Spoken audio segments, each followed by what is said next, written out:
آپ motivational speaker بھی ہیں، آپ فلینتھروپسٹ بھی ہیں، آپ یوتھ سے بھی بہت زیادہ انٹریکٹ کرتی ہیں، ان کو موٹیویٹ کرتی ہیں. تو ان سب چیزوں کے پیچھے آپ کی موٹیویشن کیا ہے؟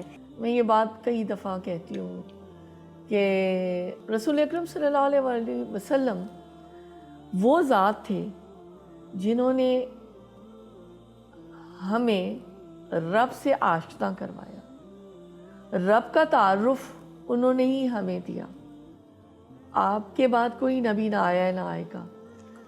تو میری موٹیویشن تو اللہ کی کتاب جب میں نے واز 17 ایئر اولڈ میں نے ترجمے سے تفسیر پڑھنی شروع کی when I was entering into medical college.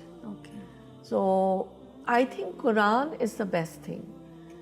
اور there was my mother is my inspiration on top.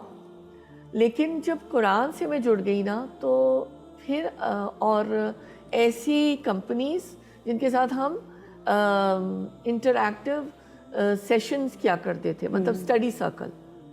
جیسے ایک ورڈ سلیکٹ ہوتا تھا جب میں میڈیکل کالج میں تھی، تو کسی بھی اسٹوڈنٹ نے، جو لوگ پہلے سے تھے، تو وہ کہتے تھے آپ یہ ورڈز پڑھ لیں. پھر 1 to 1 ہم اسٹڈی سرکل ڈسکشن کرتے تھے 1 to 1. Great. That was an eye opener. Many things are, but at that time مجھے لگتا ہے وہ جو ایک سفر شروع ہوا.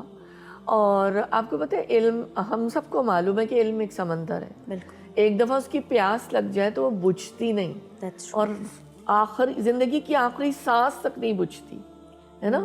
اللہ اس آگ کو بھڑکائے رکھے اور پیاس کو لگائے رکھے. تو کیونکہ سیکھتے تو ہم ہمیشہ سے ہیں نا، ہمیشہ ہی سیکھتے رہیں گے.